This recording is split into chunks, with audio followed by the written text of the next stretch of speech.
Australian government putting out an announcement, a three-step, two-stage lifting of restrictions. What I wanted to start with, though, before we talk about that, is just this idea of how that's communicated, in the sense that it was kind of presented as an announcement. This is what we're going to do. Oh, but hang on, the states will be free to implement these things on a timeline of their choosing, which is obviously fits with how things have been going so far. But then you get like a variation of how each of the different states are going to be rolling back these restrictions, by and large, with Victoria being nothing's going to change, to some of the other states saying that they're going to be lifting restrictions, allowing groups of 10 people or more, or that's not or more, maybe just groups of 10, but that sort of thing, and various different things. What do you groups of 10 spread over 40 square meters? Yeah, that's right. What do you make of that? That it's been one of the curious phenomenons of this particular reaction to this scenario, that it's like multiple messaging to try and get the same point across, but all these variations that are occurring at the same time. Well, it is interesting, and I don't know enough about the global situation, but I would like to bring this up because while the situation in the USA and Australia are very different, it seems to have the same sort of situation where you have a federal response, but the states make their own regulations underneath that.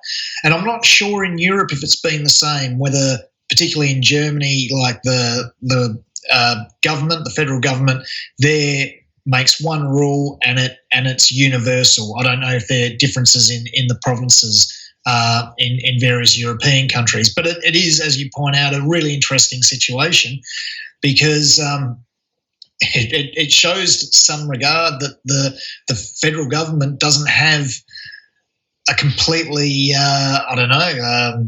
free hand in determining how we close down or how we open up, but at least it's offering some sort of solution. Yeah, well, I mean, I guess they've got to, provide some sort of advice. It's not as if they can sit back and just, put their feet up and go, hey, let the states do their thing. But we've seen here in Australia, one state in particular, shut its schools, which in what appears to be the evidence that's available so far doesn't actually stack up.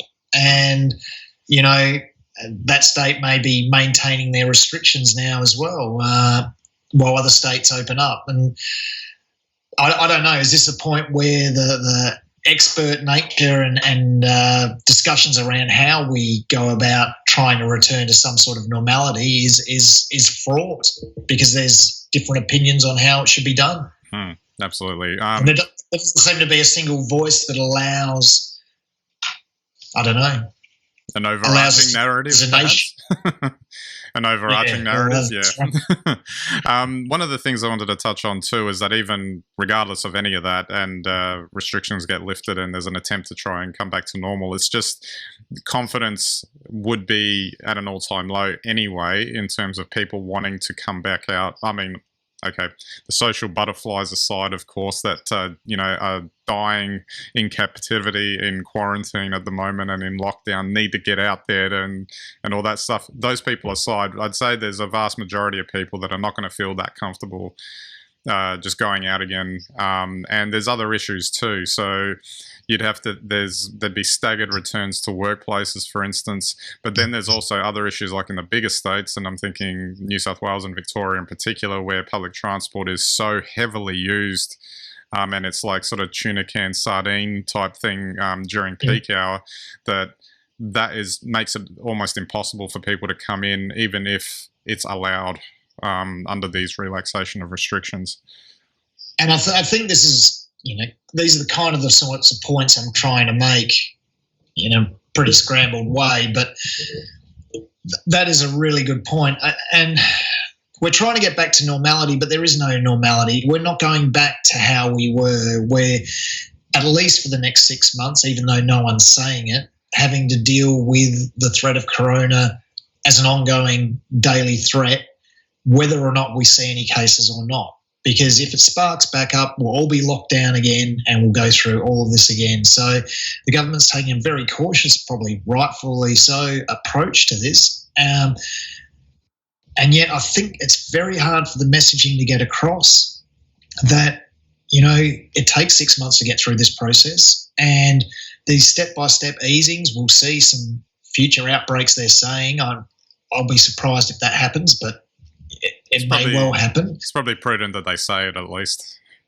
Well, they have to prepare everyone, but I think by the same token, and I think, probably because this is uncharted territory, it doesn't really seem to be a clear path to 6 months out. It's almost like they don't want to admit that this is going to go on for 6 months or for another 4 months at least. And I understand why on one hand, but it's like they've unfurled a solution at the moment that doesn't seem to have an end point. Yeah. And I think that's what everyone's grappling with. Well, but, apart from that, what else can we do? There's a component to it that you just don't know how it's going to play out. So it's almost like you can only put in plans and just attempt go for the best kind of outcome that you can. I agree, and I think this is what's fascinating about this situation. We're used to leaders, say a guy like Trump, and he tells you how it is, but with a virus you can't tell anyone how it is, and you can't say this will be over in 6 months, because if you're wrong, you're not going to look very good. No. So I guess everyone's hamstrung like this, so it's not necessarily a criticism, but I don't think we have any reasonable mechanisms for dealing with this, because everyone interprets the environment and is affected by this in a completely different way. Some people probably love what's happening. Others are probably terrified. And then there's probably a whole lot of us somewhere in between.